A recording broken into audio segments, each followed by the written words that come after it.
नमस्कार, स्वागत है आपका। आप देख रहे हैं इंडिया बोल रहा है। मैं हूं आपके साथ विवेक शांडिल्य। आज सुबह सुबह भारत ने अमेरिका को ऐसा जोरदार तमाशा मारा कि पूरा अमेरिका हिल गया और साथ ही साथ अमेरिका के राष्ट्रपति भी हिल गए। जाहिर सी बात है, जब अमेरिका हिला तो अमेरिका के राष्ट्रपति का हिलना लाजमी था। भारत का यह पलटवार, भारत का यह एक्शन, भारत का यह जवाब क्यों था, आखिरकार हुआ क्या, संक्षेप में मैं आपको बताता हूं, उसके बाद डिटेल कहानी बताएंगे। हुआ यूं कि आज सुबह सुबह डोनाल्ड ट्रंप जब उठे सोकर तो उन्होंने एक ऐसा दावा कर दिया जिस पर यकीन करना बहुत मुश्किल था। उन्होंने कहा कि प्रधानमंत्री नरेंद्र मोदी से फोन पर बातचीत हुई है। उन्होंने रूस से तेल नहीं खरीदने की बात कही है, यानी भारत रूस से तेल खरीदना बंद कर देगा। फिर क्या था, डोनाल्ड ट्रंप का यह दावा और पूरी दुनिया भर में हड़कंप मच गया।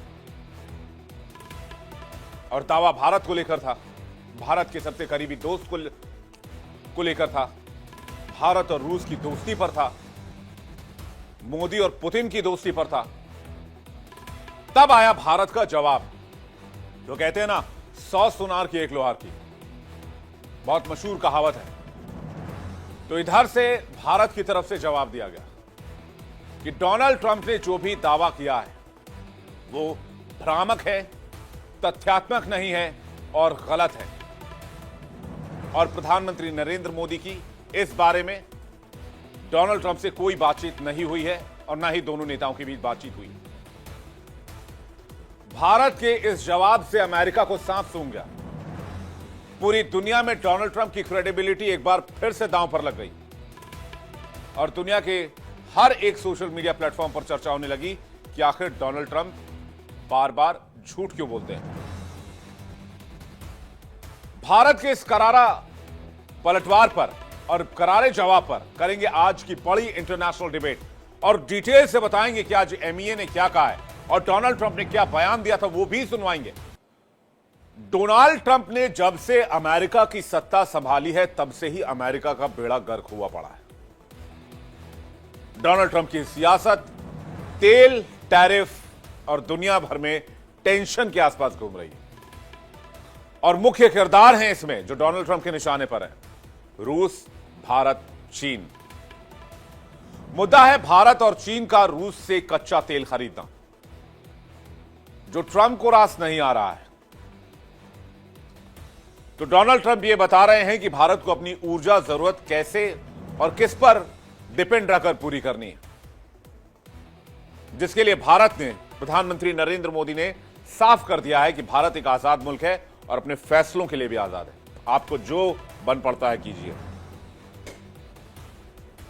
लेकिन डोनाल्ड ट्रंप शिकंजा कसने के लिए टैरिफ वाला हथियार यूज करते हैं। काम नहीं बनता है, पहले 25% लगाते हैं, कुछ नहीं होता है, फिर 50% लगाते हैं, फिर भी भारत प्रेशर में नहीं आता है।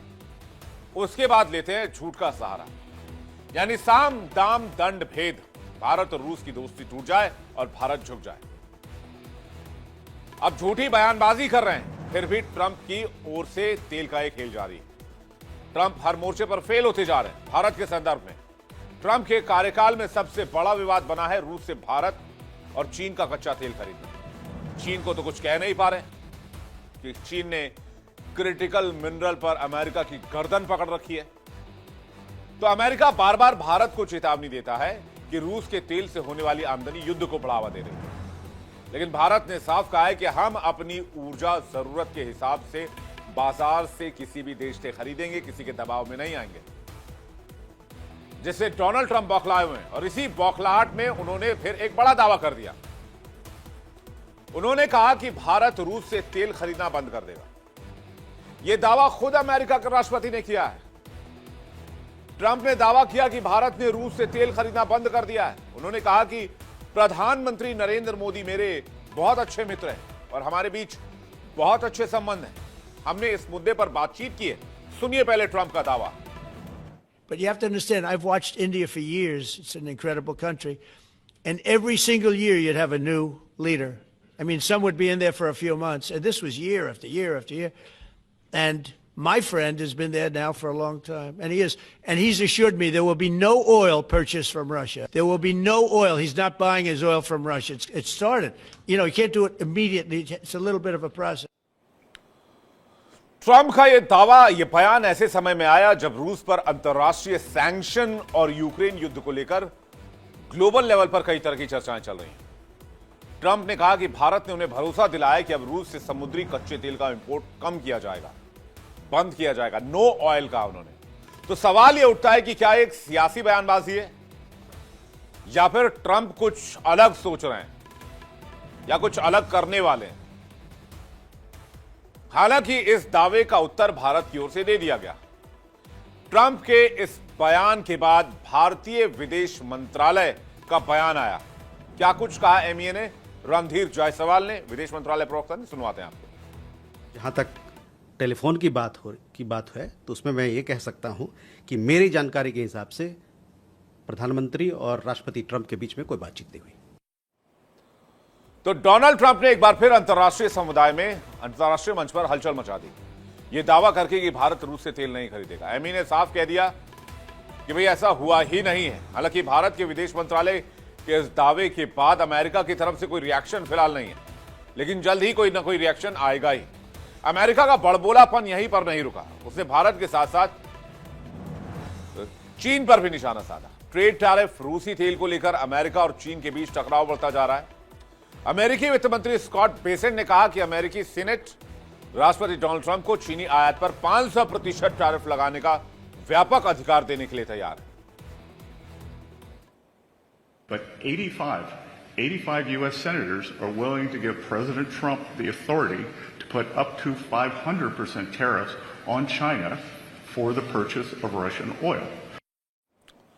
यानी रूस से तेल खरीदने पर अमेरिका की छटपटाहट, बेचैनी, कुलबुलाहट, घबराहट, थरथराहट, कंपकपाहट दिनों दिन बढ़ती जा रही। हो भी क्यों ना, रूस भारत का सबसे बड़ा क्रूड ऑयल सप्लायर बन चुका है और हमारे लिए भी सही है। हमें सस्ता तेल मिल रहा है, सस्ती एनर्जी मिल रही है, हम अपनी ऊर्जा जरूरतों को पूरा कर रहे हैं। अब हम रूस से लें, इराक से लें, ईरान से लें, अमेरिका नेतागिरी करने वाला कौन होता है? सीधा सा सवाल है। यूक्रेन युद्ध के बाद रूस ने डिस्काउंट पर तेल बेचना शुरू किया। भारत ने इसका भरपूर लाभ उठाया है। लाभ उठाने की आजादी सिर्फ अमेरिका को तो नहीं है, या दुनिया भर के तेल पर सिर्फ अमेरिका की बपौती तो नहीं है। जून 2023 तक भारत की कुल तेल खरीद में रूस की हिस्सेदारी 40% तक पहुंच गई। ट्रंप के दावे और अंतर्राष्ट्रीय दबावों के बावजूद भारत ने रूस से कच्चे तेल का इंपोर्ट जारी रखा है। रूस भारत का सबसे बड़ा तेल आपूर्तिकर्ता बना हुआ है। कमोडिटी और शिपिंग ट्रैकर केपीएलईआर के आंकड़े बताते हैं कि सितंबर 2025 में भारत ने आने वाले तेल शिपमेंट का 34% हिस्सा रूस से मंगाया।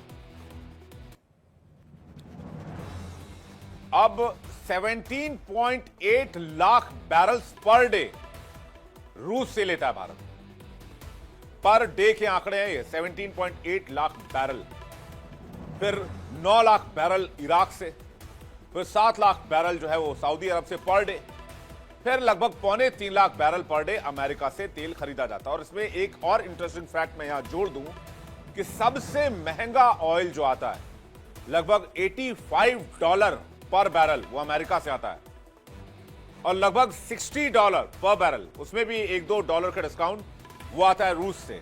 अब सोचिए कितना बड़ा फर्क है।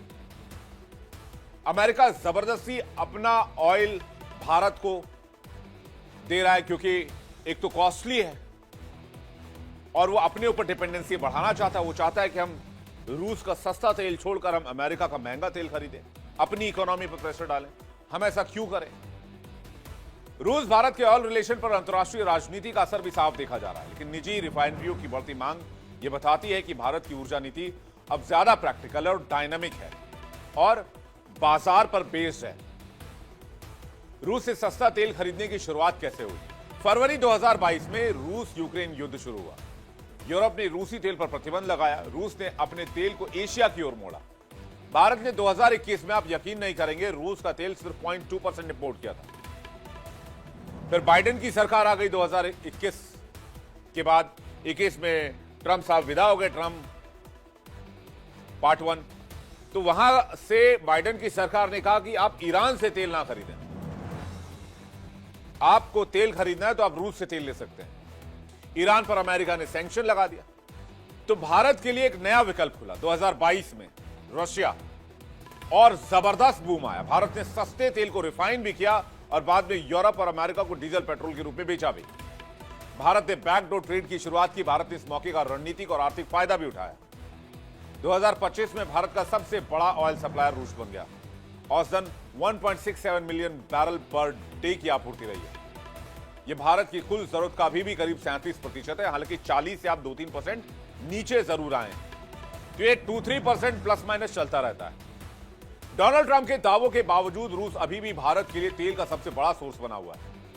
कमोडिटी और शिपिंग मार्केट ट्रैकर केपलर के मुताबिक 2025 के पहले 8 महीने में रूस से भारत के तेल आयात में कुल मिलाकर 10% की गिरावट देखी गई है। फिर भी केवल सितंबर महीने में भारत के कुल तेल शिपमेंट में रूस की हिस्सेदारी 34% रही है। इसका मतलब यह है कि रूस अभी भी भारत के ऑयल एक्सपोर्टर के तौर पर, यानी कि जो भारत को वो ऑयल भेजता है, उसमें सबसे बड़ा किरदार है। बेशक 2-3% की गिरावट है, लेकिन भारत ने साफ कर दिया, चाहे वो अमेरिका हो चाहे कोई भी देश हो। एमई ने प्रेस कॉन्फ्रेंस करके पत्रकारों को बुलाकर जवाब दिया कि ये दावे गलत हैं, भ्रामक हैं जो डोनाल्ड ट्रंप कह रहे हैं। डोनाल्ड ट्रंप और प्रधानमंत्री नरेंद्र मोदी के बीच कोई बातचीत नहीं हुई है। हमारे साथ बातचीत करने के लिए कर्नल जे सोली इस वक्त जुड़ रहे हैं, विदेश मामलों के जानकार और रक्षा विशेषज्ञ। बहुत स्वागत है सोली सर आपका। हमारे साथ डॉक्टर अमन चुग जुड़ रहे हैं, जो कि रक्षा मामलों के आर्थिक मामलों के जानकार है, माफ कीजिएगा, फाइनेंशियल एक्सपर्ट हैं और स्ट्रेटेजिक एक्सपर्ट भी हैं। आपका भी स्वागत है। पूर्णिमा नाथ थोड़ी देर में हमारे साथ जुड़ेंगी, रिपब्लिकन नेता, अमेरिका से लाइव। और संजीव श्रीवास्तव हमारे साथ जुड़ेंगे, विदेश मामलों के जानकार, थोड़ी देर में वो भी हमारे साथ होंगे। पहले मैं अमन चुग जी से शुरुआत करूं। अमेरिका बताने वाला कौन होता है कि भाई हम तेल कहां से खरीदें, चुग साहब? और अमेरिका ये दावा करने वाला कौन होता है कि हमने रूस से तेल लेना बंद कर दिया है? ये जानकारी तो भारत की तरफ से आएगी। और इससे एक बात और साफ हो जाती है कि उन्होंने जो भारत पाकिस्तान के सीजफायर का दावा किया था वो भी झूठा था, गलत था, वो भी भ्रामक था कि मैंने मोदी से बात की और सीजफायर करवा दिया दोनों देशों में। तो ये स्ट्रैटेजी क्या है? ये ऑयल को लेकर क्या खेल है कि भाई आपने जो रूस से तेल लेना बंद कर दिया है? हमने तो कोई बंद नहीं किया, हम अभी भी तेल खरीद रहे हैं। तो सबसे पहले तो ये नमस्कार है जी, जय भारत है। जय भारत, जय हिंद सर। देखिए जी, ट्रम्प की अगर हम स्टेटमेंट को देखें तो आपने एक छोटा सा पोर्शन जो पहला वाला मिस किया, उसमें उन्होंने शुरुआत इस तरीके से करी कि I don't want to spoil the political career. And वो जो टिप्पणी थी वो मोदी साहब के पॉलिटिकल करियर के ऊपर थी और उन्होंने ये जिक्र किया कि 25 साल का जो उनका पॉलिटिकल करियर है, मैं उसको स्पॉइल नहीं करना चाहता। यानी एक तरह से एक धमकी की स्टेटमेंट के तौर पे उन्होंने ये ऐसा पेश करते हुए कहा। एंड फिर उन्होंने कहा कि नॉर्मली भारत में हर साल पीएम चेंज हो जाता है एंड कई पीएम कुछ महीने में चेंज हो जाते हैं। यानी कि शुरुआत उन्होंने यहां से करी। फिर बोला कि मैंने, हालांकि उनका अगर हम ट्वीट देखें तो उन्होंने ऐसा जिक्र भी किया है कि मैंने ऑर्डर किया मोदी साहब को कि आप ऑयल लेना बंद कर दें रशिया से। तो देखिए, कहीं ना कहीं हमें ये समझना पड़ेगा कि ये मुद्दा ऑयल का नहीं है। हमने पहले भी जिक्र किया था कि मुद्दा ये है कि कई चीजें यूएस भारत को बेचना चाहता था जिसमें भारत नहीं चाहता। और अगर हम इसको जाएंगे पीछे और पीछे तो डीप स्टेट में कुछ नाम आते हैं, जैसे मॉन्सेंटो या ड्यूपॉन्ट करके। वहां पे क्या करते हैं, ये जो एग्रो केमिकल इंडस्ट्री है, यानी कि एग्रीकल्चर जो बेस्ड इंडस्ट्री होती है, उसमें कुछ केमिकल्स का मिलावट करके वो चाहते हैं कि भारत में पहुंचा जाए। इन पर्टिकुलर जो उनकी मांग थी एग्रीकल्चर प्रोडक्ट्स और मिल्क यानी कि डेयरी प्रोडक्ट्स पे, जो कि भारत ने वहां पे स्टैंड लिया कि अपने को इस तरफ नहीं आना है। क्योंकि अगर आप यूएस में देखेंगे, मेजॉरिटी ऑफ हार्मोनल इम्बैलेंसेस या जितने भी हेल्थ इश्यूज हैं वो वहीं उसी कारण ही शुरू होते हैं। एंड अगर हम थोड़ा हिस्टोरिकली भी जाएंगे तो कई तरह की जो हमारी ग्रीन रेवोल्यूशन रहा, व्हाइट रेवोल्यूशन रहा, उसके बाद ही बीमारियां भारत में काफी शुरू हुई हैं। ये मैं थोड़ा हिस्टोरिकल तर्क दे रहा हूं। अब यहां पे जब हमने भारत ने मना किया तो वहां पे उन्होंने फिर ऑयल का एंगल दागा। अब बड़े केयरफुली अगर हम समझें, देखो जी, जो सर्जियो गौर है, जिनका उन्होंने मेंशन भी किया एक ट्वीट में, उन्होंने कहा कि तुम हमारी साइड पे हो या भारत की साइड पे हो। तो सर्जियो गौर जो है वो प्राइमरली रशियन है, जो अमेरिकन बिजनेसमैन है अब। And he is the brain behind bringing the non intelligent people in the Trump cabinet, जैसे स्कॉट बेसेंट है या नोवेरो है या माइक है ना, कई तरह के ऐसे लोग हैं। अब इसको समझते हैं लिंकेज क्या है। ट्रंप को डीप स्टेट इसलिए लेकर आया कि एक तरह से डिसरप्शन क्रिएट करो पूरे वर्ल्ड की इकोनॉमी में एंड फाइनेंशियल मार्केट्स में। एंड जितनी डिसरप्शन होगी, ऑब्वियसली डिसरप्शन में एज अ बिजनेसमैन हम उसमें ज्यादा पैसा कमा सकते हैं। एंड साथ में जो मैंने पहले भी जिक्र किया है कि यूएस का एक नया मॉनेटरी सिस्टम खड़ा करना पड़ेगा, क्योंकि जो पहला वाला जो मॉनेटरी सिस्टम था, जो डॉलर की प्रिंटिंग ज्यादा हो गई है और रिडेम्पशन हो रही है अब रैदर, और यील्ड बढ़ रहे हैं, बॉन्ड क्रैश कर रहा है, तो उस मॉनेटरी सिस्टम को नया बनाने के लिए कुछ उथल पुथल क्रिएट करनी पड़ेगी। एंड बिजनेसेस जो यूएस के हैं उनको मूव करना पड़ेगा कुछ ऐसे प्रॉस्परस कंट्रीज में जहां पे मार्केट अवेलेबल है। इसी एजेंडा के तहत आप देखेंगे यूएस धीरे धीरे करके एवरेज सैलरी को, जो करंट उनके यूएसडी $54,000 है, उसको धीरे करके डिक्लाइन साइड पे लेकर आएगा। एंड सोशल सिक्योरिटी स्कीम की जो स्पॉन्सरशिप है वो नहीं कर पाएगा। एंड धीरे धीरे करके एसेट्स को वो टोकनाइज करना चाहता है, यानी डिजिटल टोकन देना चाहता है, which is nothing but extreme communism in the name of capitalism. अब यहां पे इसी को आप कनेक्ट कीजिए कि जो यूएस एक तरह से धमकी से शुरुआत करता है मोदी साहब के अगेंस्ट, और फिर पेश करता है कि भाई साहब अगर आप मतलब पेश करता है कि इन्होंने ऑयल खरीदना बंद कर दिया। मुझे लगता है कि धीरे धीरे करके ट्रंप साहब को झूठे का सिनोनिम बना दिया जाएगा, और कई बार लोग आने वाले समय में कहेंगे चल ट्रंप कहीं का, यानी कि चल झूठा कहीं का। तो ऐसा सिनोनिम बन रहा है। और ये जो पीस डील की जो आपने जिक्र भी किया कि भारत पाकिस्तान, इन्होंने तो ये भी कह दिया है कि भैया मैं हमास की डील जो है पीस डील कराई है, और आप देखो हमास से वो जो सारे जो एक तरह से जो हॉस्टेजेस थे वो लेके इजराइल अभी तेल पानी लेके पूरा चढ़ेगा। एंड ट्रंप साहब एक और स्टेटमेंट दे रहे हैं कि मैं अभी पाकिस्तान और अफगानिस्तान का भी सीज फायर कराऊंगा। मेरे को लगता है आसिम मुनीर जी और जो वो जो शहबाज शरीफ है, ये भाई साहब वहीं पे मारे जाएंगे इनके ऐसी स्टेटमेंट के कारण। नहीं, वो तो पहले ही टीएलपी ने कोहराम मचा हुआ पूरे पाकिस्तान में कि, और कह रहे हैं कि भाई आप जो ट्रंप के नाम का कलमा पढ़ रहे हैं, आपने जो है वो पाकिस्तान को ट्रंप के हाथों बेच दिया, आपने तो पाकिस्तान को नीलाम बनाया कर जा दिया, रहा है ना? आपने इस्लाम खत्म कर दिया, इस्लाम कुर्बान कर दिया, आपने इस्लाम की राह छोड़ दी। टीएलपी ने पूरे पाकिस्तान में इसी बात को लेकर प्रोटेस्ट किया, जिसके बाद मुनीर की सेना ने इस प्रोटेस्ट को खत्म करवा दिया, आर्म एम्यूनिशन चला के, मशीन गन चला और के। अभी लेटेस्ट इनपुट्स आ रहे हैं कि कुछ जनरल्स ने मुनीर को शायद बंदी बनाया है, कुछ ऐसी इनपुट्स भी आ रही हैं पाकिस्तान की तरफ से। अच्छा, चलिए इस पर हमारी नजर रहेगी। लेकिन ये जो धमकी देने वाला मामला है, पूर्णिमा नाथ हमारे साथ जुड़ गई हैं, रिपब्लिकन नेता हैं यूएस से। पूर्णिमा जी, बहुत स्वागत है। ये दबे शब्दों में धमकी दे रहे हैं, चेतावनी दे रहे हैं डोनाल्ड ट्रंप की मोदी जी का पॉलिटिकल करियर खत्म हो जाएगा, क्या कहना चाह रहे हैं? Thank you so much for having me. Namaste. I'm in Trump के बारे में हमारी बहुत बातचीत हुई पहले भी, before the election and then during the past at least the 8 months. ये एक पैटर्न दिख रहा है कि उन्होंने वो लेवरेज ऐसे गेन करते हैं कि वो थ्रेट के ऊपर चलते हैं। ऑर्डर एक शब्द यूज करते हैं, मैंने उसको बोल दिया, वो करना चाहिए। It's not just on India, every single country, every single leader. आपने देखा होगा कुछ दिन पहले फ्रांस का प्रेसिडेंट को इमानुएल बोला है, प्रेसिडेंट मैक्रोन नहीं बोला। व्लादिमीर पुतिन को प्रेसिडेंट पुतिन नहीं बोला, व्लादिमीर बोला। कुछ दिन के बाद ऐसा ना हो जाए मोदी को मोदी बोल दे on a podium.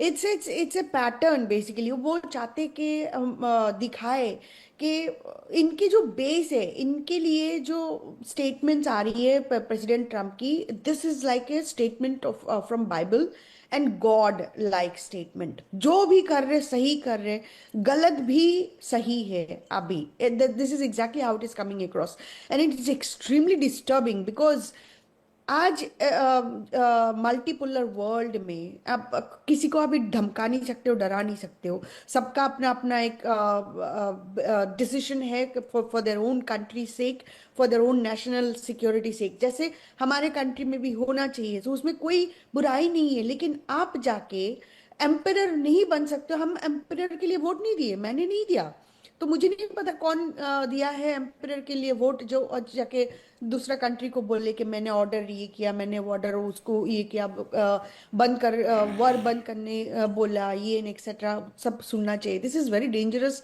Pattern to me. It's not a leader like pattern at all. जो सर पहले कह रहे थे कि एक सिनोनिम बन जा रहा है।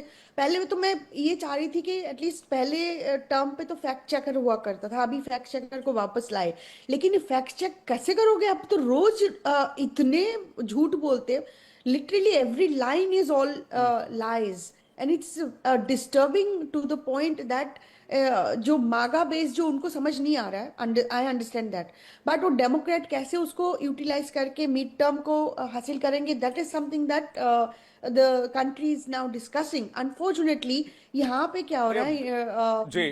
डिस्ट्रिक्टिंग भी एक चल रही है। बड़बोलापन का भी शिकार हैं डोनाल्ड ट्रंप। अब क्या हो रहा है कि वो डीप स्टेट पॉलिसी को भी कई बार अनवील कर देते हैं, जैसे कि अमन चुग थोड़ी देर पहले समझा भी रहे थे। अब इनकी अंदर खाने बातचीत होती होगी कि भाई जो इंडिया का पॉलिटिकल सिस्टम बना हुआ है पिछले कई सालों से बहुत स्टेबल चल रहा है, कूल और काम चल रहा है। हमने बहुत कोशिश की वहां पर एग्रेशन डालने की या फिर हमने डिस्टेबल करने की, वो कर नहीं पाए, तो उसको क्या किया जाए। तो वो अपने संबोधन में भूल गए कि ये प्रधानमंत्री जो मेरे दोस्त हैं वो बार बार रिपीट हो रहे हैं। कई बार प्रधानमंत्री चेंज हो जाते हैं, फिर कह गए कि भाई पॉलिटिकल करियर खत्म हो जाएगा, जिसको बहुत अच्छी तरीके से कोट किया डॉक्टर अमन चुग ने। मैं थैंक यू बोलना चाहूंगा उनको। मैं इसी पर रिएक्शन चाहूंगा, डीप स्टेट पॉलिसी जिसके बारे में कहीं ना कहीं हिंट कर गए हैं, इशारों में बात करते रशियन ऑयल की, लेकिन वो हिंट कर गए कि भाई CIA की दिलचस्पी इंडियन पॉलिटिकल सिस्टम और इंडियन पॉलिटिक्स में है, जो बहुत स्टेबल चल रही है, बहुत कूल और काम चल रही है। सोडी सर, अबाउट CIA। जय हिंद विवेक जी। जय हिंद सर। ये मेरा सौभाग्य कि मैं आपके न्यूज चैनल पर और विख्यात को पैनलिस्ट के साथ हूं। 1970 के दशक में हेनरी किसिंजर होते थे, जो कि अमेरिकी राष्ट्रपति के राष्ट्रीय सुरक्षा सलाहकार थे। Yes sir. उन्होंने बयान दिया था कि अमेरिका का दुश्मन होना खतरनाक है, अमेरिका का दोस्त होना घातक है। और यह बयान कई बार बिल्कुल सही सटीक साबित हुआ है, भारत के पक्ष में भी और कई देशों के पक्ष में भी। लेकिन विवेक जी, मेरे को बड़ी हैरानी होती है कि पिछले 10 साल में भारत में अमेरिका के खिलाफ बोलना एक जुर्म की तरह था। अगर कोई टीवी चैनल पे या थिंक टैंक में या कोई फोरम में अमेरिका के खिलाफ बोल दे तो उसके ऊपर पता नहीं क्या क्या लाछन लगाए जाते थे। आज क्योंकि 8 महीने से डोनाल्ड ट्रंप भारत पे कड़वे बयान दे रहे हैं, तो हम लोग सारे जागृत हो गए कि अमेरिका हमारे लिए अच्छा नहीं है। क्या हमने पिछले 5-6 दशकों से सबको सीख नहीं ली थी?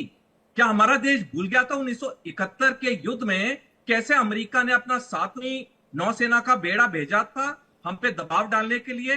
कैसे राष्ट्रपति निक्सन ने प्रधानमंत्री इंदिरा गांधी पे दबाव डाला था कि हम पाकिस्तान के साथ युद्ध ना करें? देखिए विवेक जी, सबसे जरूरी होता है हमें क्लियर होना चाहिए।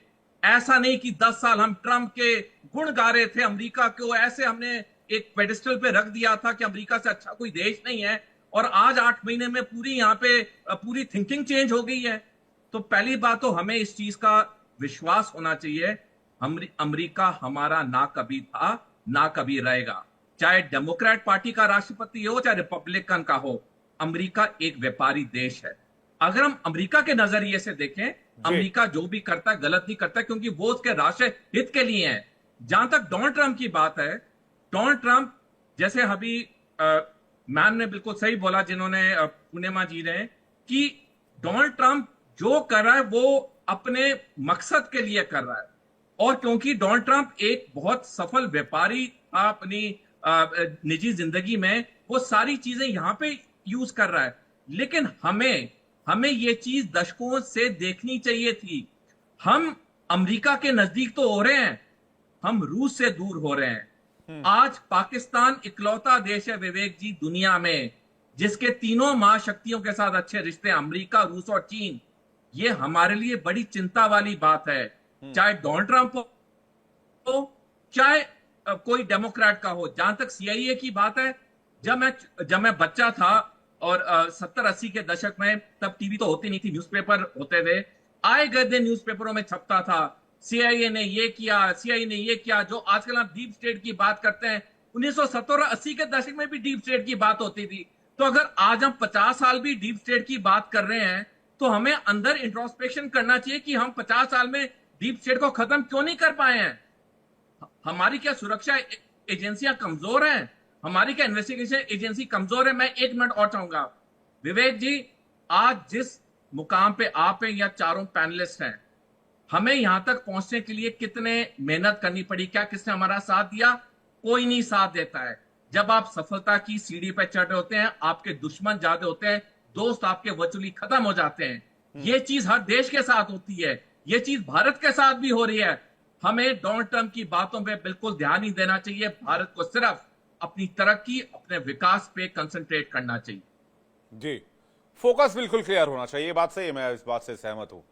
लेकिन आपकी जो आपने कहा कि अमेरिका को एक नेचुरल अलाई नहीं मान सकते, और किसिंजर के बयान को भी आपने कोट किया, वो भी बिल्कुल सही है। लेकिन एक क्योंकि हमारे कई भारतवंशी अमेरिका में रहते हैं, तो एक गुड जेस्चर के तहत एक रिलेशनशिप मेंटेन करना भी बहुत जरूरी है, वो भी एक जिम्मेदारी बन जाती है। संजीव श्रीवास्तव जी हमें ज्वाइन कर रहे हैं इस वक्त, विदेश मामलों के जानकार। संजीव जी, बहुत स्वागत है आपका। डोनाल्ड ट्रंप ने 2-3 चीजें कही हैं संजीव जी। एक तो अभी जो मैंने सवाल सोडी सर से पूछा, सोडी सर ने उसको बहुत अच्छी तरह से एक्सप्लेन किया। दूसरा कहा कि उन्होंने भारत ने रूस से तेल लेना ही बंद कर दिया, अच्छा ये बात भारत को ही नहीं पता है, और ऐसे इन्होंने कई ऐसे दावे किए हैं अभी तक। देखिए विवेक जी, जैसा कि आपने स्वयं कहा कि राष्ट्रपति डोनाल्ड ट्रंप बड़बोलेपन के शिकार हो जाते हैं, और उनके द्वारा कई बार ऐसे बयान दिए जाते हैं कि जो कि फैक्चुअली करेक्ट नहीं होते हैं, और बेसलेस कई बार बयान दे डालते हैं। कई बार वो रेटोरिक ज्यादा होते हैं, सब्सटेंस कम होता है, और उसके बाद उस तरीके के बयानों की वजह से अनेक तरीके के जो भ्रम पैदा हो जाते हैं, जिसका क्लेरिफिकेशन देना पड़ता है। और अभी जो उन्होंने लेटेस्ट बयान दिया है कि भारत ने ऐसा इंश्योर किया है कि वो रशिया से ऑयल नहीं खरीदेगा, इत्यादि इत्यादि, इसको लेकर के भी हमारे विदेश मंत्रालय के द्वारा आज और कल भी क्लेरिफिकेशन दे दिया गया है। और जो आज प्रेशर जो हुई शाम को, जिसमें हमारे विदेश मंत्रालय के प्रवक्ता श्री रणदीप जायसवाल ने इस बात को स्पष्ट कर दिया कि कल भारत के प्रधानमंत्री श्री नरेंद्र मोदी की अमेरिका के राष्ट्रपति डोनाल्ड ट्रंप से कोई बातचीत नहीं हुई थी, कोई टेलीफोनिक कन्वर्सेशन नहीं हुआ था। और जहां तक भारत का ऑयल को इंपोर्ट करने की नीति का प्रश्न है, तो भारत अपने राष्ट्रीय हितों को सर्वोपरि रखते हुए, अपने एनर्जी सिक्योरिटी को ध्यान में रखते हुए रशिया से जो ऑयल है वो खरीदेगा। और इस तरीके के जहां कहीं से भी भारत अपने राष्ट्रीय हितों को और एनर्जी सिक्योरिटी को इंश्योर करने के लिए हमें कदम उठाने होंगे, हम उठाएंगे। जो भी भारत की जो तेल को आयात करने की जो नीति है, ऑयल को इंपोर्ट करने की जो पॉलिसी है, वो हमारे नेशनल सिक्योरिटी, एनर्जी सिक्योरिटी जो इंटरेस्ट है उसको ध्यान में रखते हुए बनाई जाती है। तो ये बात स्पष्ट है कि भारत की चाहे वो विदेश नीति हो, चाहे वो रक्षा नीति हो, चाहे वो आर्थिक नीति हो, सब में स्ट्रेटेजिक ऑटोनॉमी यानी रणनीतिक स्वायत्तता उसका एक इंटीग्रल और केंद्रीय पार्ट है, उसका आधार है। और भारत किसी दबाव में आकर के, किसी के डिक्टेशंस के आधार पर, किसी के लेकिन उधर प्लानिंग क्या चल रही है, अपने निर्णय नहीं लेता। और आपको याद होगा संजीव जी, प्रधानमंत्री ने भी एक संबोधन में प्रधानमंत्री ने ट्रेड डील का, अमेरिका के साथ ट्रेड डील का जिक्र किया था, जब उन्होंने कहा था कि मुझे इसके लिए बड़ी कीमत चुकानी पड़ सकती है। और आज डोनाल्ड ट्रंप का यह बयान कि भारत में तो कई बार महीनों में जो है प्राइम मिनिस्टर चेंज हुए हैं, तो अगर इतिहास अगर थोड़ा सा 2-3 महीने पास में जाए तो कई डॉट्स कनेक्ट हो रहे हैं। देखिए, भारत के प्रधानमंत्री श्री नरेंद्र मोदी ने लाल किले की प्राचीर से 15 अगस्त को लाल किले की प्राचीर से जो संबोधन पूरे विश्व में सुना जाता है और भारत के लोग तो सुनते ही हैं, वहां से इस बात को कहा था कि हम जो कोई भी ऐसा समझौता कभी भी नहीं करेंगे कि जो कि हमारे किसानों के खिलाफ हो, चाहे वो हमारे फिशरमैन्स के खिलाफ हो, हमारे जो दुग्ध उत्पादक हैं, डेयरी जो प्रोड्यूसर्स हैं उनके खिलाफ हो। ऐसा समझौता हम किसी कीमत पे नहीं कर सकते, और मैं इसके लिए कोई भी कीमत अदा करने के लिए तैयार हूं। और ये बात उन्होंने जाहिर है कि भारत के संकल्प को दिखाया था, इस नए भारत के संकल्प को दिखाया था कि भारत अपनी शर्तों पर ही जो है ट्रेड डील नेगोशिएट करेगा और अपने राष्ट्रीय हितों के साथ कोई समझौता नहीं किया जाएगा। और कुछ सेक्टर्स तो जैसे कि मैंने कहा कि जो कृषि का क्षेत्र है, डेयरी का जो क्षेत्र है, फिशरीज का क्षेत्र है, उसको भारत ओपन नहीं करने जा रहा है, किसी कीमत पर ओपन नहीं करने जा रहा है। ये बात अमेरिका को बता दी गई है। और ट्रेड डील, यदि अभी भी ट्रेड डील नेगोशिएट हो रही है, लेकिन ये जो ट्रेड डील का नेगोशिएशन है, इसमें भारत अपने राष्ट्रीय हितों को सर्वोपरि रखता है, अपने स्ट्रेटेजिक ऑटोनॉमी को एक्सरसाइज कर रहा है, और एक विन विन फॉर्मूले, एक विन विन सिचुएशन की तलाश में के अप्रोच के तहत भारत आगे बढ़ रहा है। लेकिन इस तरह के बयान से देखिए, मैं एक बात और कहना चाहता हूं जी सर, कि अमेरिका के और भारत के जो संबंध हैं, मैं ये मानता हूं, मेरे ये विचार है कि ये जो संबंध है विश्व के दो सबसे बड़े लोकतांत्रिक राष्ट्रों के बीच के संबंध हैं। ये हमारे साझा लोकतांत्रिक मूल्यों, साझा हितों, साझा अवसरों तथा साझा चुनौतियों पर आधारित संबंध है। सिर्फ अमेरिका में डोनाल्ड ट्रंप ही नहीं रहते हैं, पूर्णिमा नाथ जी भी रहती हैं, और पूर्णिमा नाथ जी के जो विचार हैं आप देखिए तो वो भारत के और अमेरिका के संबंधों के बारे में कितने सकारात्मक विचार रखती हैं, और वो स्वयं रिपब्लिकन पार्टी की नेता है। उसके बावजूद भी यदि उनको डोनाल्ड ट्रंप की नीतियां ठीक नहीं लग रही हैं तो जाहिर है कि ये अमेरिका में आप अपने अभिव्यक्ति नहीं, लेकिन इसमें सोडी सर का क्लियर माइंडसेट है एकदम कि भाई आप जो जैसा है उसको वैसा ही देखिए। आप अजगर अगर अजगर है तो वो अजगर ही रहेगा, अगर पाइथन पाइथन है तो पाइथन ही रहेगा। नहीं, देखिए मैं ऐसा नहीं मानता कि यूनाइटेड स्टेट्स ऑफ अमेरिका को मैं पाइथन नहीं कहूंगा और अजगर भी नहीं कहूंगा। इस तरीके के शब्दों का इस्तेमाल मैं नहीं करना चाहूंगा। यूनाइटेड स्टेट्स ऑफ अमेरिका, मैं स्वभाव की बात कर रहा हूं, मैंने कंपैरिजन नहीं किया, मैंने स्वभाव की बात की। एक सांप का अगर डसने का स्वभाव है तो सांप अपने डसने का स्वभाव नहीं छोड़ेगा। एक व्यक्ति का चरित्र अगर धोखा देने का है तो वो अपने धोखा देने के स्वभाव से नहीं हटेगा। एक व्यक्ति की आदत स्वभाव अगर चोरी करने की तो वो उसी स्वभाव पे रहेगा, उसको आप 50 बार जेल में बंद कर दीजिए। मैं स्वभाव की बात कर रहा हूं। क्या अमेरिका को उसके स्वभाव से नहीं पहचान रहे हम? कहीं बहुत अमेरिका अमेरिका करने लग जाते हैं, कभी फिर अमेरिका के लिए हमारी नीतियां जो है वो फिर जब उधर से समझ में आता है कि भाई ये तो कुछ गड़बड़ चल रहा है, वो हमारी पॉलिटिकल सिस्टम में भी इंटरफेरेंस करना चाहते हैं। वहां कई ऐसे डीप स्टेट और बड़े बड़े बिजनेसमैन हैं जो भारत के पॉलिटिकल सिस्टम को डिस्टेबलाइज करना चाहते हैं। तब ये बात इवैल्यूएशन की होती है कि अब इसको इवैल्यूएट तो करना पड़ेगा, इसको देखना पड़ेगा। मामला शीशे की तरह साफ होना चाहिए, इफ एंड बट माइंड में नहीं होना चाहिए। संजीव जी देखिए, Vivek ji, United States of America George Washington का देश है, ये जॉन एडम्स का देश है, ये अब्राहम लिंकन का देश है, ये मार्टिन लूथर किंग का देश है। ये जो देश है महान नेताओं का एक इसका इतिहास रहा है। इसकी जो डेमोक्रेसी है, इसकी जो डेमोक्रेसी के रूट्स हैं बहुत गहरे हैं, बहुत मजबूत हैं। ये उसी तरीके से जैसे कि भारत महात्मा गांधी का देश है, रविंद्रनाथ टैगोर का देश है, बाबा साहब अम्बेडकर का देश है और जयप्रकाश नारायण का देश है। तो अच्छे नेताओं की कमी अमेरिका में नहीं है, अच्छे नेता वहां पे रहे हैं और भारत और अमेरिका के बीच की जो कोलैबोरेशंस हैं वो बहुत ही गहरे रहे हैं। मैं यहाँ पे ग्रीन रिवॉल्यूशन की बात करना चाहता हूँ। ग्रीन रिवॉल्यूशन के जो सबसे बड़े प्रणेता जो भारत में उन्होंने बहुत इंस्पायर किया, नॉर्मन बोरलॉग, जाहिर है कि वो यूनाइटेड स्टेट्स ऑफ अमेरिका से के हैं और उनका एक बहुत बड़ा एक सपोर्ट रहा और जिससे कि भारत में हरित क्रांति आई। जो IIT हमने स्थापित की वो अमेरिका की MIT की तर्ज पे स्थापित की। जो मार्टिन लूथर किंग की अगर आप बयान उठा करके देखें तो वो महात्मा गांधी से बहुत प्रभावित थे और महात्मा गांधी के विचारों को वो अपने जीवन में फॉलो करते थे। उसी तरीके से महात्मा गांधी को अगर देखें तो वहां पर अमेरिका के बहुत बड़े जो कवि थोरो, उनसे वो बहुत प्रभावित थे, बहुत बड़े विचारक थे, उनसे बहुत प्रभावित थे। स्वामी विवेकानंद ने उसी अमेरिका की धरती पर शिकागो में उन्हीं के नाम का जिक्र करने वाला किया था। तो अमेरिका का जो चरित्र है जी, आप कह रहे, मैं ये नहीं कह रहा अमेरिका के लोग बुरे हैं, मैं स्टेट पॉलिसी की बात कर रहा हूं। संजीव जी, मैं वापस लौटूंगा आपके पास। अमन चुग आपकी बात पे मुस्कुरा रहे थे, वो कुछ जवाब देना चाहते, मैं उनके पास जाऊंगा। लेकिन ये देश स्वामी विवेकानंद का भी है, ये देश भगत सिंह का भी है, ये देश सम्राट अशोक का भी है, ये देश प्रभु श्री राम का भी है, ये देश श्री कृष्ण का भी है। तो हमारे तो ऐसे ऐसे महानुभाव और ऐसे ऐसे संत और ऐसे ऐसे भगवान अवतरित हुए इस देश में जो मानवता और सिद्धांतों की जिन्होंने बहुत लंबी लकीर खींची। चुग साहब कुछ कहना चाह रहे हैं, उसके बाद मैं आ रहा हूं पूर्णिमा जी और सोडी साहब आपके पास। चुग साहब, 3 एंगल पे चर्चा रखता हूं जी। एक तो कुछ नाम जो US प्रेसिडेंट के लिए संजीव जी ने, वो सब शुरू से ही एंटी भारत रहे हैं, अगर आप उनकी स्टेटमेंट शुरू से ही सुनेंगे। एंड उसके ऊपर मैं कमेंट नहीं कर रहा क्योंकि कुछ नाम उन्होंने हमारे भारत के भी कुछ नाम लिए जो कि जिनका लिंकेज डायरेक्ट है, जो अब आजकल की डेट में ओपन हिस्ट्री है कि उनको सैलरी कहां से आती थी, बट मैं उस पर अभी चर्चा नहीं रख रहा। दूसरा एंगल मैं देना चाहता हूं, बिल्कुल सोडी साहब ने बिल्कुल सही कहा, मैं इसको थोड़ा लिंकेज करता हूं जी। पावर जो है पैसे से है, जो पूरा मॉनेटरी फाइनेंशियल सिस्टम है उसमें आप देखें हमारे हिंदुस्तान का 2014 से पहले जितने भी रिजर्व बैंक ऑफ इंडिया के जितने भी गवर्नर्स अपॉइंट होते थे वो पहले इंटरनेशनल मॉनेटरी फंड से आते थे। यानी कि इंटरनेशनल मॉनेटरी फंड में उनकी ट्रेनिंग की जाती थी कि भैया भारत में जाके आपको मॉनेटरी सिस्टम कैसा इंप्लीमेंट करना है। यानी कि सोडी साहब बिल्कुल सही कह रहे थे कि डीप स्टेट का वर्चस्व शुरू से था। एंड फॉर रेदर मैं एक और बैक स्टेप पे जाऊंगा, RBI का निर्माण खुद 1934 में हुआ और वर्ल्ड में जितने भी सेंट्रल बैंक्स बने हैं उसमें भी डीप स्टेट में रॉथस्चाइल्ड का हाथ है।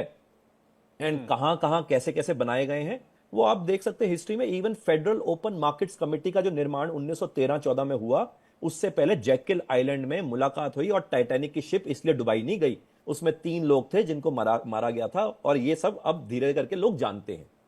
अब आते हैं जी थर्ड पर्सपेक्टिव से। देखिए जी, यहां पे जो मेरा कहने का तात्पर्य था, ये जैसे हमने ट्रेड डील की बात करी, टैरिफ डील की बात करी, ट्रम्प साहब मोदी साहब को डियर फ्रेंड बोलते हैं, इसमें भी एक पॉलिटिक्स है जी। ट्रम्प साहब मोदी साहब को डियर फ्रेंड कह के फिर पीछे से छुरा जो भोंकते हैं, वो पर्पस क्या है कि यहां पे ऑपोजिशन जो है वो क्रिएट करे र्यूकस कि देखो जी तुम्हारा दोस्त है ट्रम्प साहब, तुम्हारे बहुत अच्छे मित्र हैं और तुमसे ही भाई साहब वो नहीं संभल रहे हैं। यानी कि ये भी पीछे से एक एजेंडा है। एंड ये एजेंडा क्यों है, इसको और डीपर जाते हैं। देखिए जी, डीप स्टेट के पास अंदाजन 400-500 ट्रिलियन डॉलर्स हैं। Dollar is the currency. Dollar का वर्चस्व धीरे धीरे करके टूट रहा है, जिसको हम डी डॉलराइजेशन का नाम दे रहे हैं। और ये क्यों हो रहा है? क्योंकि डॉलर का वर्चस्व को खड़ा करने के लिए पहले ऑब्वियसली उनके पास गोल्ड था। 1945 के बाद हमने पहले भी चर्चा करी, 1971 पे उन्होंने गोल्ड की पैकिंग खत्म कर दी, मगर उन्होंने चाइना के साथ एग्रीमेंट किया था 1978 में कि जी सारी प्रोडक्शन में आपको आउटसोर्स करूंगा। ये जिमी कार्टर और वहां पे डेंग जियोपिंग के बीच में एग्रीमेंट हुआ था कि सारी प्रोडक्शन में तुम्हें आउटसोर्स करूंगा, मगर तुम एक तरह से सारा सामान सिर्फ मेरे को बेचोगे, और दूसरा तुम्हारे यहां पे 1 चाइल्ड पॉलिसी रहेगी, यानी तुम्हारा डोमेस्टिक कंजम्पशन ना के बराबर रहेगा। वो सारा सामान और उनको WTO की मेंबरशिप बहुत 2005-6 में जाके दी। ये सारे साल में चाइना ने क्या कमाया? मोटा मोटा $3 ट्रिलियन। फिर दोबारा मैं कह रहा हूं डॉलर्स, कागज की करेंसी, गोल्ड नहीं, मनी की बात नहीं कर रहा मैं, करेंसी की बात कर रहा हूं, फिएट करेंसी की बात कर रहा हूं। चाइना की स्टेटमेंट आई बाद में कि जी $100 का जो नोट है ना जी, वो 30 सेंट्स की प्रिंटिंग कॉस्ट के बराबर है। जब से ये स्टेटमेंट आई तो आप इसको इनडायरेक्टली समझिए, चाइना यूएस को कई तरह के सामान बेचना ही नहीं चाहता। वो कहता है जी वहां पे लूट की इंडस्ट्री बन जाए, और आज के दिन में लूट की इंडस्ट्री यूएस में $11 ट्रिलियन की बन चुकी है। मुझे लगता है पूर्णिमा जी बता भी पाएंगी वहां पे कैसे कैसे मॉल्स में ओपन लूट होती है। और ये क्यों? क्योंकि चाइना की तरफ से सप्लाइंग ऑफ गुड्स ही नहीं है, और चाइना कहता है मैं गुड्स बेचने को तैयार हूं, मेरे को गोल्ड वापस दे। यहां तक की जो लड़ाई हो रही है, इसको समझिए, ये जो फाइनेंशियल सिस्टम का जो ऑर्डर चेंज हो रहा है, इसी के डिसरप्शन के लिए डीप स्टेट ने ट्रंप को बिठाया है। ट्रंप हो या बाइडेन हो, जैसे कि सोडी साहब ने कहा, डेमोक्रेट्स हो या रिपब्लिकन्स हो, उनका पर्पस क्या है कि जी जब भी वर्ल्ड में कोई भी देश ऑल्टरनेट फाइनेंशियल सिस्टम को खड़ा करने की कोशिश करेगा, तो वो ऑल्टरनेट फाइनेंशियल सिस्टम ना खड़ा हो पाए, उसके लिए डिसइंटीग्रेशन या उनकी पावर को ग्रैब कर लिया जाए, जो कि यूएसएसआर ने किया, बाद में उसको डिसइंटीग्रेट किया गया। वो किसने किया? जॉर्ज सोरोस एक किरदार निभाया। चाइना कर रहा है, आप देखना चाइना के भी डिसइंटीग्रेशन की बातचीत शुरू होगी। यानी कि ये चीजों को मॉनेटरी फाइनेंशियल सिस्टम के साथ देखिए, डीप स्टेट के लिंकेज के साथ देखिए, और फिर जो ग्रीन रेवोल्यूशन का जो ये तो फिर चाहते क्या है? चाहते क्या? ये डायरेक्ट कंट्रोल चाहते हैं। आप समझो जी, 2014 से जो प्रॉस्पेरिटी हुई, फ्रेजाइल 5 से जो टॉप 4 में मैं भारत पहुंचा हूं, मैं डीप स्टेट के पैसे के बगैर पहुंचा हूं, और डीप स्टेट को आंख दिखाते दिखाते पहुंचा हूं। अभी तक तो डीप स्टेट का पैसा लगा ही नहीं था जी। हमारे खुद के बजट जो डेफिसिट था, जो हमारा फिस्कल डेफिसिट था, आप जो रेवेन्यू रिसिप्ट देखें, वो सारा बजट की कैसे हालत डोमेस्टिक कंजम्पशन से हमने ठीक करी है। हमने ये दिखाया कि पहले हम शांति शांति, भाई साहब एक थप्पड़ मारोगे तो दूसरा थप्पड़, अपने को ये नहीं चाहिए भाई। थप्पड़ का जवाब पूरा जोर की मुक्के से मारोगे तो ही शांति के बाद शक्ति का जब प्रोडक्शन होता है ना, तो शक्ति के बाद ही शांति आती है जी। और यही हमारे सनातन धर्म में भी सिखाया जाता है, एक हाथ में शंख होता है और फूल होता है, और एक हाथ में तलवार भी होती है जी। ये जब से दिखाना शुरू किया है, वेस्टर्न वर्ल्ड बुखला गया कि भाई साहब ये कौन सा भारत का देश आ गया, जो कि आइडियोलॉजी हमारे को ऐसी बताई गई कि तुम डरपोक करके रहो, तुम उसका ईंट का जवाब पत्थर से मत दो। ये चीजें फाइनेंशियल सिस्टम, और सेम पाकिस्तान पे भी अप्लाई होती थी, हम पाकिस्तान पे एक्शन नहीं लेते थे। बिल्कुल सिंपल है जी। तो सिर्फ और सिर्फ अमेरिका के प्रेशर में। और इस बात का खुलासा भी तो हुआ कि भाई 26/11 अटैक के बाद भारत ने एक्शन नहीं लिया था, पाकिस्तान अमेरिका का बहुत प्रेशर था। सर पाकिस्तान के लोग भारत में तो बैठे हुए थे जब यहाँ पे हो रहा था। मतलब आप क्यों मेरे से ऐसी चीजें, आपको तो पता ही है, आपको ही पता ही होगा, क्यों ऐसे करवाते हो? पूर्णिमा जी कुछ कहना चाह रहे हैं। पूर्णिमा जी, क्या चाहता है अमेरिका, या क्या चाहते हैं ट्रंप? क्या कर देने से रिलेशन सामान्य हो जाएंगे? देखिए उन्होंने प्रॉमिस क्या किया था मागा बेस को कि डे 1 रशिया यूक्रेन वॉर बंद हो जाएगा। आज 8 months 9 months past, we don't have any sight to the end of this saga.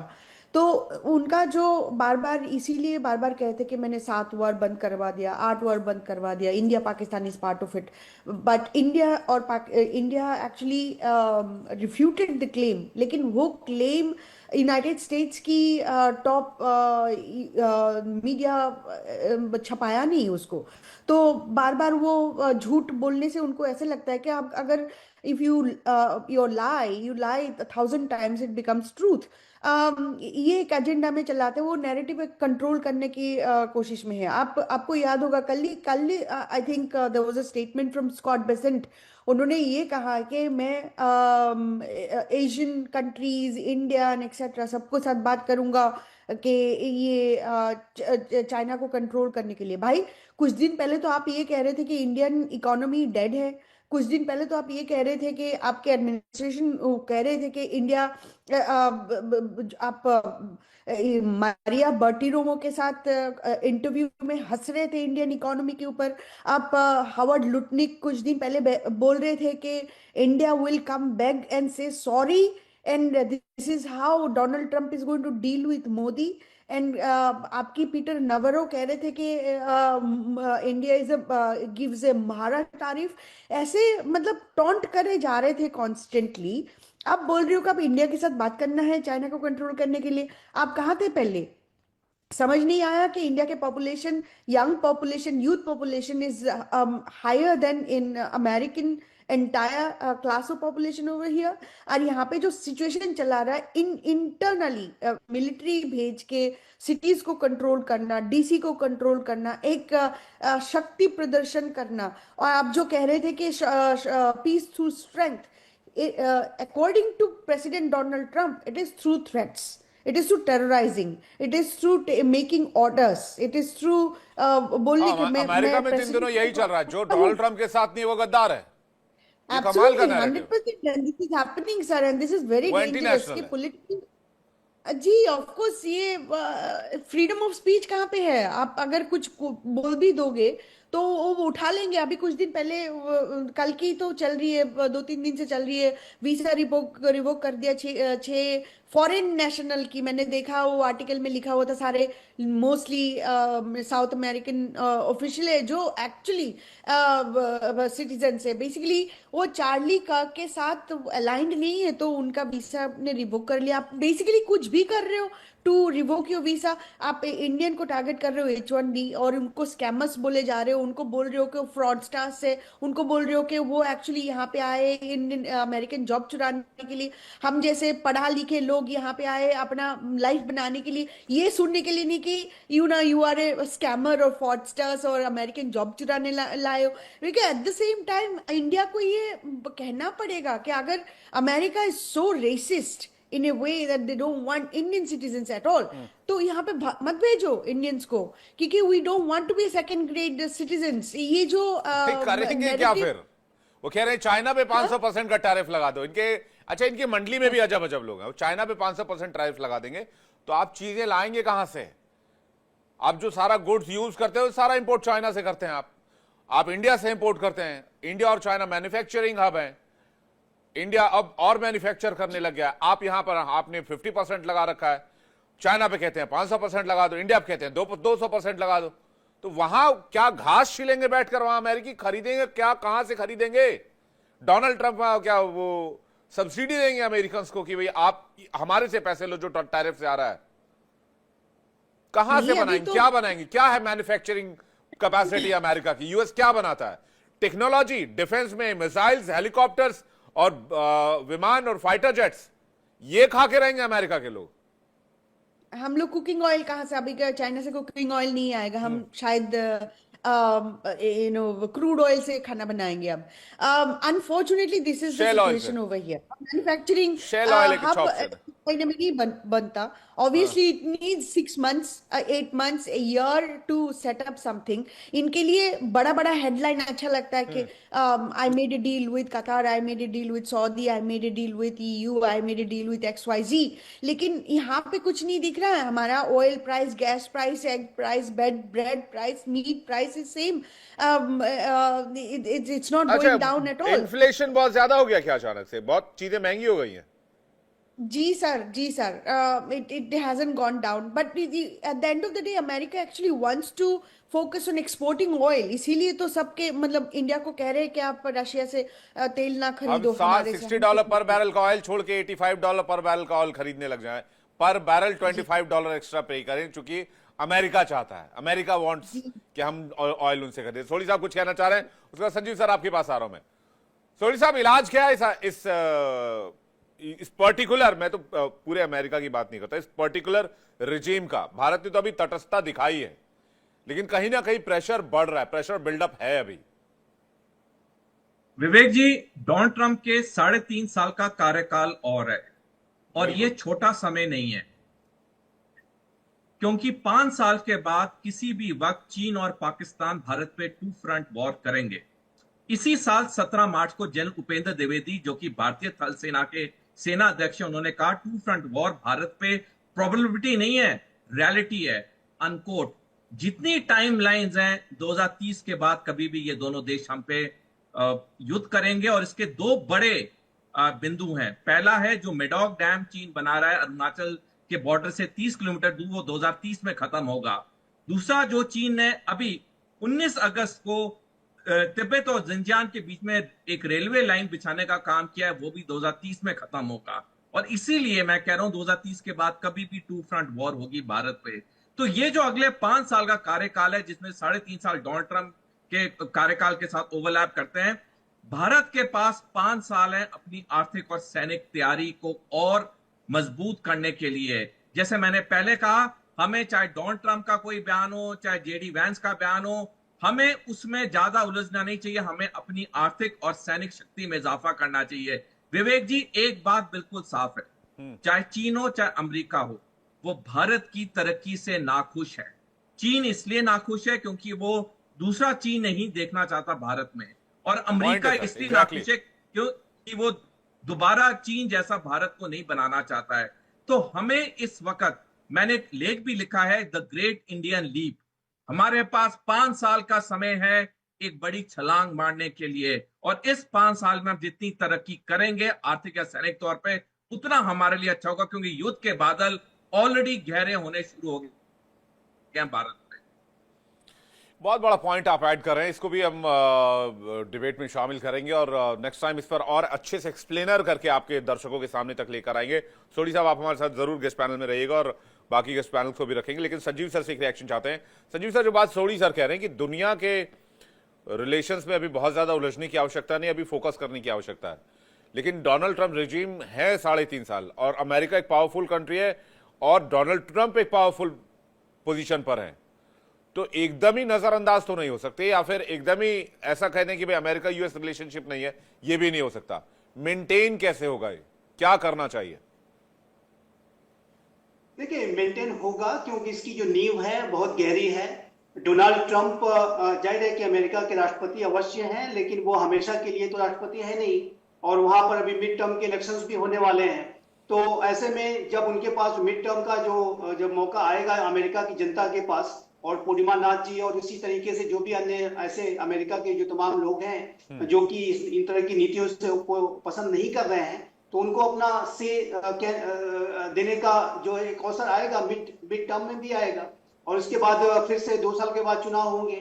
और डोनाल्ड ट्रंप अपनी अनेकों ऐसी नीतियों की वजह से एक बार पहले भी सत्ता से बेदखल हो चुके हैं. वो तो अमेरिका ने की जनता ने फिर से उन्हें एक मौका दिया है, लेकिन यदि उन्होंने ऐसी ही गलत नीतियां अख्तियार की और मुद्रास्फीति का संकट जाहिर है कि इससे बढ़ेगा, रिटेल वस्तुओं के दाम बढ़ेंगे, जो इंपोर्ट्स अगर कम होंगे, टैरिफ ज्यादा लगाएंगे, तो अमेरिका के टैक्स पेयर्स को ज्यादा जो है दिक्कतों का, और आम जनता को ज्यादा दिक्कतों का सामना करना पड़ेगा, और वैश्विक संबंध उनके खराब हो ही रहे हैं.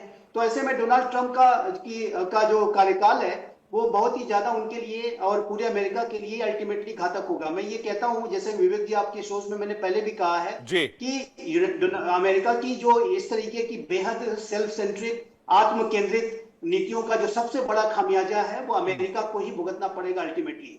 और अमेरिका की जो क्रेडिबिलिटी है, जो ग्लोबल क्रेडिबिलिटी है, उसमें जो कमी आ रही है उसको आने वाले राष्ट्रपतियों को बड़ी मशक्कत करनी पड़ेगी, तब जाकर के वो रिस्टोर कर पाएंगे। क्योंकि जाहिर है कि क्रेडिबिलिटी को देखिए बनाने में बहुत लंबा समय लगता है, लेकिन बिगाड़ने में ज्यादा समय नहीं लगता। और अमेरिका को लेकर के भारत और अमेरिका के संबंधों में पहले भी सवाल उठाए जाते रहे कि अमेरिका के ऊपर कितना विश्वास कर सकते हैं, कितना नहीं कर सकते। और डोनाल्ड ट्रंप की इस तरीके के व्यवहार से फिर से वो जो सवाल है वो ट्रस्ट डेफिसिट क्रिएट हो रहा है। बिल्कुल। तो ये जो पूरी स्थिति है, मैं मानता हूं कि ये डोनाल्ड ट्रंप के कार्यकाल में एक अनिश्चितता बनी रह सकती है। लेकिन भारत का जो लक्ष्य है, भारत का जो विजन है, आज प्राइम मिनिस्टर मोदी के नेतृत्व के इस नए भारत का, वो बहुत ही कंसिस्टेंट है, क्लियर है, लाउड एंड क्लियर है कि भारत विकसित भारत बनने की दिशा में तेज गति से आगे बढ़ेगा। और उसको कोई दुनिया की कोई ताकत, चाहे पाकिस्तान का आतंक परस्त व्यवहार हो, चाइना का विस्तारवादी व्यवहार हो, या अमेरिका का जो अपनी हेजेमोनी को बनाए रखने का जो भी उसकी जो साजिशें हैं, प्रयास हैं, वो भारत को रोक नहीं पाएंगे। और भारत अपने लक्ष्य को हासिल करके रहेगा। और आज का जो भारत है वो बदला हुआ भारत है, नया भारत है। और हम इस बात को अच्छी तरह से जानते हैं कि पाकिस्तान ये आतंकवादी हमले क्यों कराता है, ये चाइना इनकर्जन्स क्यों करता है, अमेरिका का डीप स्टेट क्यों भारत में इस तरीके की साजिशें रचता है। जाहिर है कि वो भारत की उत्थान और विकास को रोकना चाहते हैं। और मैं सोदी साहब से बिल्कुल सहमत हूं कि हमें अपना जो विजन है बहुत ही क्लियर रखना है कि हमें विकसित भारत बनने की दिशा में तेज गति से आगे बढ़ना है। जहां तक रही चाइना और पाकिस्तान के द्वारा की जाने वाले युद्धों के संदर्भ में टू फ्रंट वॉर की बात, बिल्कुल। तो देखिए, टू फ्रंट वॉर अगर ये राष्ट्र साजिश करेंगे तो भारत मल्टीपल फ्रंट से उनको घेरेगा। आज भारत अपने आप की तैयारियां कर रहा है, चाहे वो भारत की स्वयं से की जाने वाली तैयारियां हो या इंटरनेशनल कोलैबोरेशंस के माध्यम से की जाने वाली तैयारियां हो। अमेरिका के राष्ट्रपति डोनाल्ड ट्रंप क्वाड को इग्नोर नहीं कर सकते, क्योंकि चाइना का जो खतरा है वो अमेरिका के लिए भी है, भारत के लिए भी है, पूरे लोकतांत्रिक समाज के लिए है। और क्वाड का जो पूरा एक पार्टनरशिप है उसको डोनाल्ड ट्रंप, क्वाड का भी तो बेड़ा गर्क कर रखा है डोनाल्ड ट्रंप ने सर। तभी तो एससीओ और ब्रिक्स और ये सारे समिट हुए और प्रधानमंत्री भी वहां पर गए, सो दैट कि एक मैसेज जाए क्लियर कि भाई आपको ही सिर्फ किसी का कॉलर पकड़ना नहीं आता, हमें भी आता है कि हम सामने वाले का गर्दन कैसे दबोच सकते हैं। हाँ, तो हमने तियानजिन की समिट में दिखा दिया कि भारत किस तरीके के निर्णय लेता है। तियानजिन समिट के बाद डोनाल्ड ट्रंप 2 दिन तक अपने सोशल मीडिया पर कुछ नहीं लिख रहे थे, चुपचाप बैठे हुए थे, उनको समझ में नहीं आ रहा था कि क्या है। उसके बाद 2 दिन के बाद लिखते हैं, ऐसा लगता है कि हम भारत को हमने खो दिया है, ऐसा लगता है कि ये हो गया है। तो ये जो डोनाल्ड ट्रंप का जो रियलाइजेशन है वो भारत कराना जानता है। वो फंटेसी की दुनिया में रहते लगता है। स्ट्रेटेजिक ऑटोनॉमी को भारत पूरी तरह से। चूक साहब, टैरिफ वाली बात पर कुछ कहना चाह रहे थे आप। मैंने कहा अमेरिका बनाएगा क्या और खाएगा क्या? सारी चीजें तो दुनिया से खरीदता है, सिर्फ आईटी, टेक्नोलॉजी, एआई और डिफेंस को छोड़ के।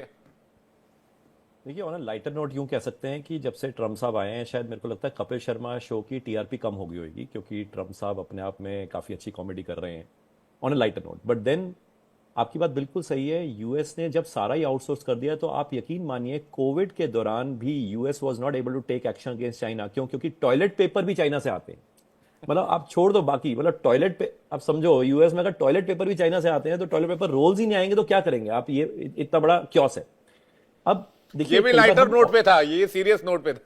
ये सीरियस नोट है जी, टॉयलेट पेपर चाइना से ही आते हैं, तो चैलेंज बहुत बड़ा है।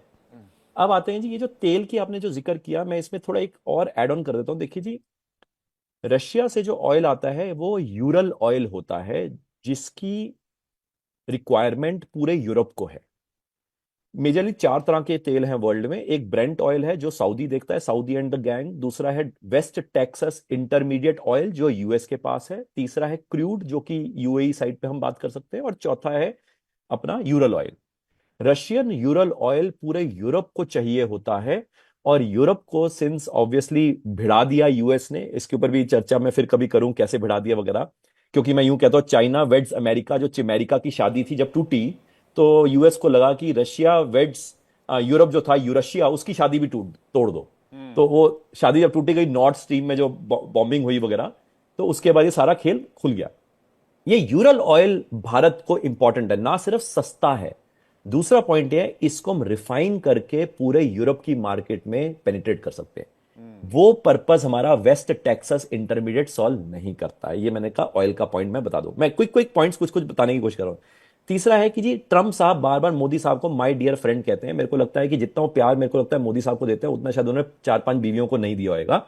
On a lighter note and on a serious note, आप देखिए इजिप्ट में ट्रम्प से मिलने के लिए हमने जयशंकर साहब को भी नहीं भेजा, 8th प्रोटोकॉल पे पर्सन किरण जी को भेजा। मतलब ये भी अपने आप में ये दर्शा रहा है कि भाई तुम सुपर पावर अब नाम के रह गए हो, हम इमर्जिंग नहीं है, हम एस्टेब्लिश्ड हैं। क्योंकि ट्रम्प साहब से मिलने के लिए मोदी साहब तो दूर की बात है, मोदी साहब तो जा ही नहीं रहे, वो बार बार इन्वाइट कर रहे हैं। एस जयशंकर साहब को भी नहीं भेज रहे हम, 8th प्रोटोकॉल को भेज रहे हैं, ठीक है ना। नेक्स्ट पॉइंट ये है जी, सोडी साहब ने 2 इंपॉर्टेंट पॉइंट कहे, एक वॉर फ्रंट का कहा और एक कहा कि हमने अब तक CIA या डीप स्टेट को क्यों नहीं टक्कर दिया। ऑब्वियसली उसका कुछ एक पार्ट मैंने रीजन पहले भी बताया, एंड आई एम श्योर सोडी साहब को पता ही है कि हमारे पुराने कुछ PMs रहे जिन्होंने हमारी रातों रात ही रॉ खत्म ही करवा दी। ये ऑब्वियसली अब तो क्लियर कट पब्लिक डोमेन में है, तो सब कुछ अब पब्लिक डोमेन में है। पब्लिक डोमेन में। और मेरे को लगता है कि जो सोडी साहब कह रहे हैं बिल्कुल सही है। 5 साल का समय नहीं दिख रहा मेरे को दिखता है 2027-28 के विद इन ही चाइना का अटैक, एंड चाइना अकेले नहीं करेगा, चाइना साथ में कुछ मिडल ईस्ट के जो कंट्रीज हैं उनको भी साथ में लेगा। ये पाकिस्तान सऊदी जो एग्रीमेंट हुआ है ना, ये इसको हवा में मत लीजिए। वहां से फाइनेंसिंग बहुत पुरानी फैनेटिज्म को प्रमोट करने के लिए US और थ्रू सऊदी, ये सारा जो फैनेटिज्म जो भारत में फैलाया है ये वहीं से फैला है, जिसको कई तरफ से डिप्लोमेटिकली कंट्रोल करने की कोशिश है। मगर मुझे लगता है कि 2 फ्रंट वॉर नहीं, फुल फ्लेज 3 फ्रंट वॉर है, जिसकी फाइनेंसिंग भी विद इन भारत हुई हुई है। एंड इसलिए ये कभी लद्दाख में हो जाता है, कभी यूपी में होने की कोशिश होती है। ये क्या है, 3 फ्रंट वॉर है जी। तो ये 2.5 फ्रंट कहते हैं, आप 3 मैं तो 3 बोलता हूं, मैं तो 3 कह रहा हूं जी, क्योंकि अभी बहुत क्योस क्रिएट करने की वो रहेगी। चलिए अब आते हैं किसी और दिन चुग साहब, इस पर कभी डिटेल से हम लोग बातचीत करेंगे। भारत 2.5 या 3 फ्रंट वॉर के लिए कितना रेडी, और जो बात सोडी साहब कह रहे हो बड़ी बात कह रहे हैं कि 2030 तक 2030 तक एक बड़े वॉर की संभावना, 2 फ्रंट वॉर की संभावना दिखती है। इस पर कभी विस्तार से बातचीत होगी। फिलहाल समय सीमित है, तो आप सभी मेहमानों का शुक्रिया करना चाहूंगा। बहुत बहुत धन्यवाद, आप हमारे साथ जुड़े, अपना कीमती वक्त दिया। दर्शकों आपका भी बहुत बहुत शुक्रिया।